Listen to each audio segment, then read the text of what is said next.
जी अस्सलाम वालेकुम। आज मेरी कोशिश होगी कि मैं आपको कार्ल मार्क्स का डायलैक्टिकल मटेरियलिज्म समझाऊं, यानी मार्क्स का फ़लसफ़ा समझाऊं। डायलैक्टिकल यानी जदलियाती, और जदल मतलब तज़ाद, और मटेरियलिज्म का मतलब मादियत। मार्क्स ने अपना ये फ़लसफ़ा हीगल के फ़लसफ़े से अख़ज़ किया था, और हीगल ने अपना फ़लसफ़ा अपनी किताब फिनोमिनोलॉजी ऑफ स्पिरिट या फिनोमिनोलॉजी ऑफ माइंड में दिया था, जो 1807 में पब्लिश हुई। हेगल का मानना था कि दुनिया जदलियाती पैटर्न को फॉलो कर रही है, और इस जदलियाती पैटर्न की जो बुनियाद है, जो बेसिक इंजन है, वो है हमारे तसव्वुरात और ख़यालात। और जो मादी दुनिया हम देखते हैं वो दरअसल हमारे ख़यालात और तसव्वुरात का ही प्रोजेक्शन है। मार्क्स ने इस फ़लसफ़े से इख्तलाफ किया। मार्क्स का मानना था कि दुनिया जदलियाती पैटर्न को फॉलो कर रही है, मगर उसकी बुनियाद हमारे तसव्वुरात और ख़यालात नहीं है, और ना ही ये दुनिया हमारे तसव्वुरात की प्रोजेक्शन है, बल्कि जहां हम रहते हैं, जो मटेरियल वर्ल्ड है, इसी से हमारे ख़यालात और तसव्वुरात जन्म लेते हैं। दानिश्वरों ने तो सिर्फ दुनिया की तशरीह की है, मकसद तो दुनिया को तब्दील करना था। कार्ल मार्क्स की ये कोटेशन बहुत ज़रूरी है डायलैक्टिकल मटेरियलिज्म को समझने के लिए। मार्क्स जिस दौर से बिलोंग करते हैं वो 19th सेंचुरी यूरोप का इंडस्ट्रियल कैपिटलिज्म का दौर था। इंडस्ट्रियल कैपिटलिज्म तेज़ी से फैल रहा था, जिसके इफेक्ट्स साफ साफ नज़र आ रहे थे। लेबर क्लास की हालत बद से बदतर होती जा रही थी, मुआशी इनइक्वालिटी अरूज पर थी, और एक्सप्लॉयटेशन हद से ज़्यादा बढ़ रहा था। मार्क्स को ये सब वाज़े नज़र आ रहा था। मार्क्स इस प्रेजेंट सोसाइटी को समझना चाहते थे, क्योंकि वो इस सोसाइटी को तब्दील करना चाहते थे।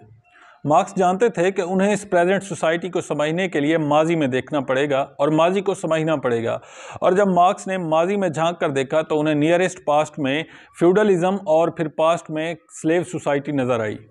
मार्क्स को ये लगा कि माजी में ये जो स्टेजेस हैं, यानी पहले स्लेव सोसाइटी, फिर फ्यूडलिज्म और फिर कैपिटलिज्म, जो उस वक्त चल रहा था, इन स्टेजेस में एक पैटर्न है। अगर हम इस पैटर्न को समझ लें तो हम ये प्रेडिक्ट कर सकते हैं कि कैपिटलिज्म के बाद मुस्तकबिल क्या होगा।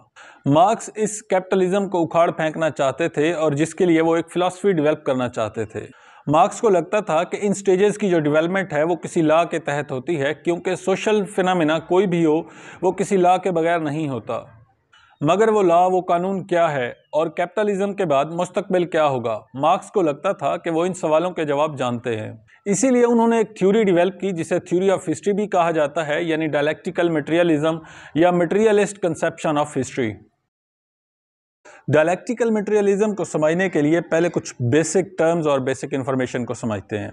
फिलासफर्स नेचर को या हकीकत को समझाने के लिए जिन अप्रोचेस का इस्तेमाल करते हैं, उन्हें हम दो कैटेगरीज में डिवाइड कर सकते हैं, आइडियलिज्म और मटेरियलिज्म। जो आइडियलिस्ट होते हैं उनका ये मानना है कि ये जो मादी दुनिया हमारे इर्द गिर्द जो हम देखते हैं, ये दरअसल हमारे तसव्वुरात और ख़यालात का ही प्रोजेक्शन है। यानी ये मादी दुनिया हमारे तसव्वुरात और ख़यालात का ही इम्परफेक्ट वर्जन है। पहले आइडिया आता है और फिर उसको एक मटेरियल वजूद मिलता है। मिसाल के तौर पर दुनिया में जितनी भी इजादात हुई हैं, उनका पहले हमारे जहन में आइडिया आया, फिर उसको एक मादी वजूद मिला।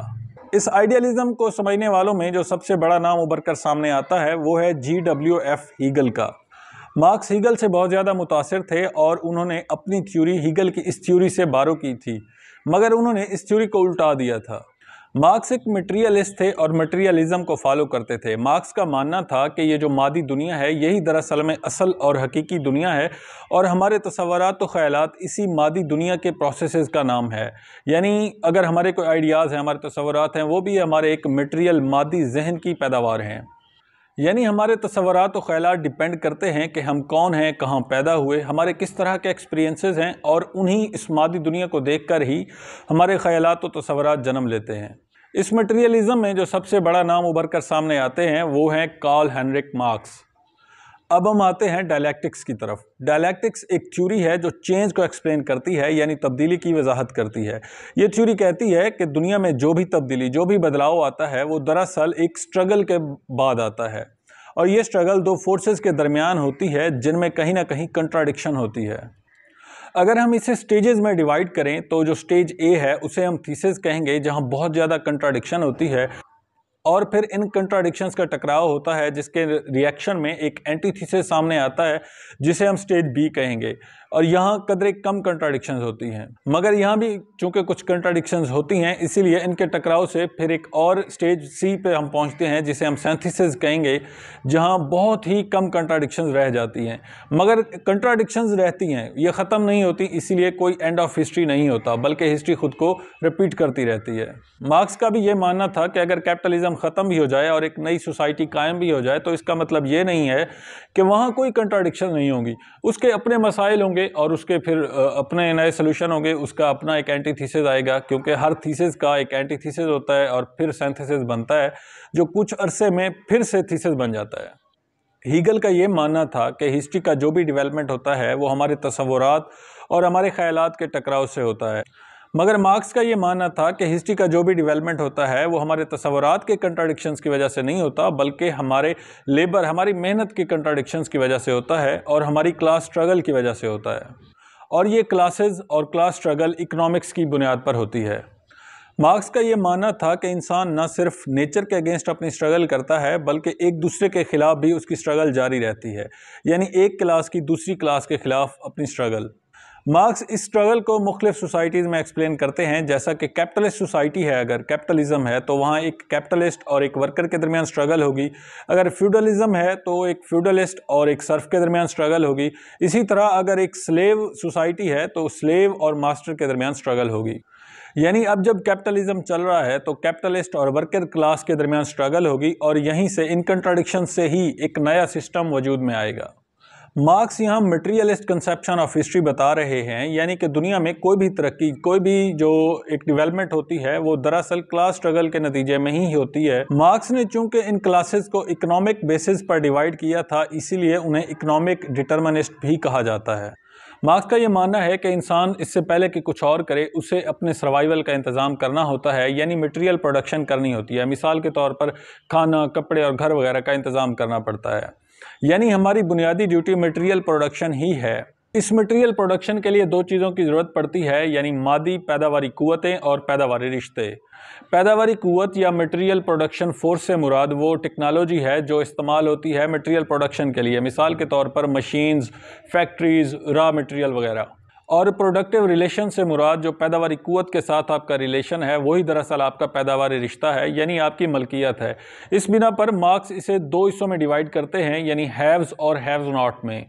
हैव से मुराद वो डोमिनेट क्लास है जो इन पैदावारी कुव्वतों को ओन करती है और सोसाइटी को कंट्रोल करती है, और हैव नॉट से मुराद वो क्लास है जो स्ट्रगल करती है और जो इन पैदावारी कुव्वतों को कंट्रोल नहीं करती और ना ही ओन करती है। यानी मार्क्स के मुताबिक सोसाइटी में दो ही क्लासेस होती हैं, डोमिनेट क्लास और डोमिनेटेड क्लास।